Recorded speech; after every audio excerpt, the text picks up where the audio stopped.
his major opponent, who's leading in all the polls in the country. The issues that the court had to deal with today were momentous. Whether or not a president of the United States could be prosecuted for carrying out his responsibilities, doing his job as president. We can't have a country where every 4 years there's a cycle of political recrimination, where one administration attacks a prior administration, when in fact that candidate is leading in the polls and will be the next president of the United States. As our legal team, as our appellate team made clear, that would be a disaster for our country. That would be a direct attack on democracy, and that cannot happen.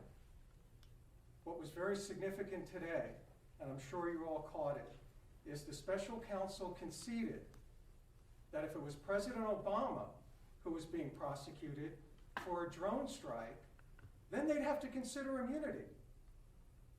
But when it's not, when it's President Trump, then they're taking the position that there's no immunity for presidential acts that were required when a president is carrying out his job responsibilities.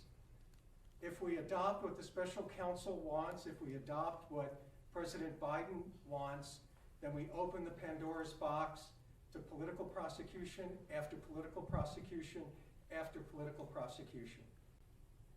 In fact, Joe Biden could be prosecuted for trying to stop this man from becoming the next president of the United States. We don't need political prosecutions, we need political process. I'd like to introduce President Trump. Well, I want to thank you all, and we had a very momentous day in terms of what was learned and what they've conceded. They conceded two major points that were they were right in doing it. I don't think they had much of a choice, but they're very, very big, very powerful points. And I think we're doing very well. I think it's very unfair when a political opponent, is prosecuted by the DOJ, by Biden's DOJ. So they're losing in every poll. They're losing in almost every demographic. Numbers came out today that are really very mind-boggling if you happen to be Joe Biden. And I think they feel this is the way they're going to try and win. And that's not the way it goes. That'll be bedlam in the country. It's a very bad thing. It's a very bad precedent. As we said, it's the opening of a Pandora's box, and it's a very sad thing that's happened with this whole situation. When they talk about threat to democracy, that's your real threat to democracy. And I feel that as a president, you have to have immunity. Very simple. And if you don't, as an example, if this case were lost on immunity, and I did nothing wrong, absolutely nothing wrong. I'm working for the country, and I worked on very hard on voter fraud, because we have to have free elections. We have to have strong voters, we have to have free elections. Those two things almost above all.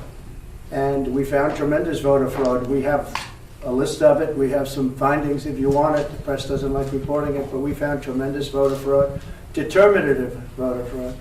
But we worked on that. That's what I was doing.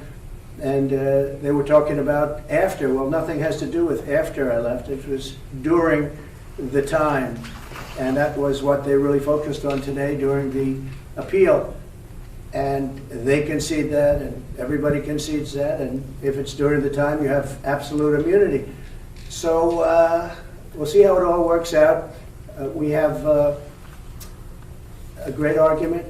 We have an argument with, they conceded two major points today. In fact, I think it's probably a concession. You have to ask the lawyers, Todd, if you'd like to talk about it.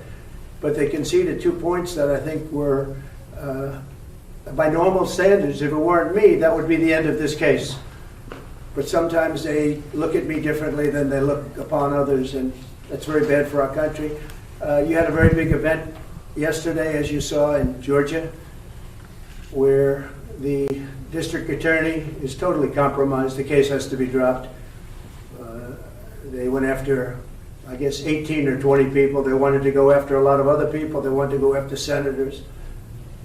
She was out of her mind. Now it turns out that that case is totally compromised. In fact, they say she's in far more criminal liability than any of the people she's looking at. So I think that when you look at what happened, where They pay a lawyer with absolutely no experience $700,000 who happens to be her lover or her boyfriend. And then they go on trips and vacations together, very expensive vacations together. And the reason they paid him so much because he was after me. Because this way they can afford to pay him a lot more. It probably passes a certain test. And that's a very sad thing that happened in Georgia. And I would imagine that case is going to be dropped. Every legal analyst that I've spoken to, every legal analyst that I've read have said that case is so compromised now it has to be dropped. Very good people were very badly hurt by that case. It's a shame. Very good people. People did nothing wrong. They did nothing different than what Democrats have been doing for years and years and years, whether it's slates or anything else that you're talking about.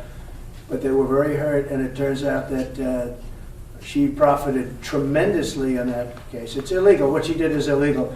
So we'll let the state handle that. But what a sad situation it is. I want to thank everybody for the fairness. We've been covered very fairly. Most people agree that we're entitled as a president to immunity. If you didn't have immunity, as an example, Joe Biden with the prosecutor, we're not going to give you $1 billion unless you get rid of the prosecutor that's after the company or his son or whoever it is they're after. But he wanted that prosecutor gone, and he's on tape saying it. Or you could say the horrible job he's done at the border where our country is being destroyed, or the horrible situation that took place. The lowest moment, I think, in the history of our country was Afghanistan, the way we withdrew. Not that we withdrew, but the way we withdrew.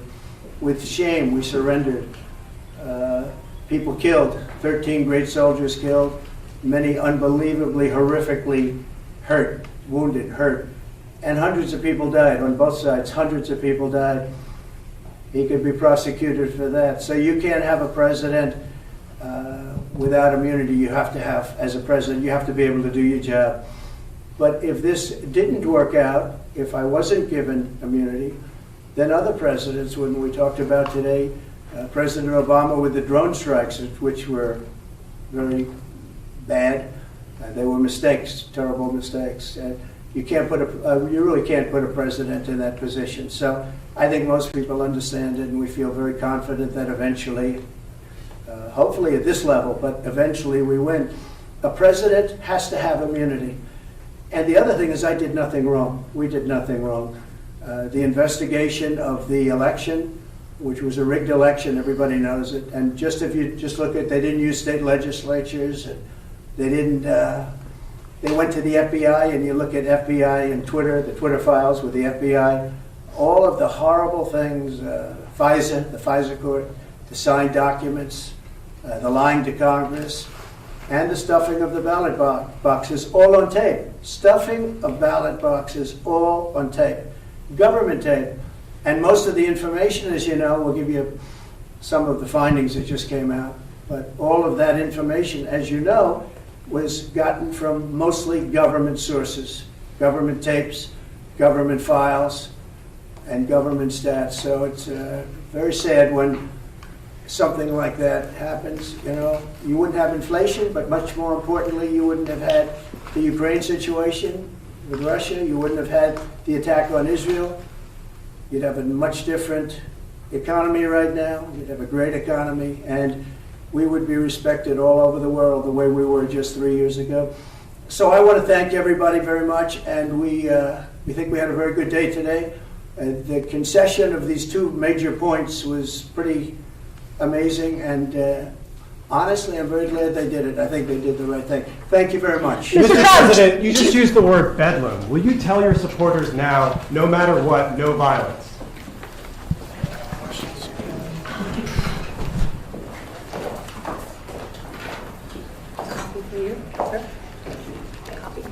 I'm with him, so he got it. Thank you. For you. Yeah. Thank you. Hey, All right. Sure, why not? Okay. Thank you. Thank you. Good to see you.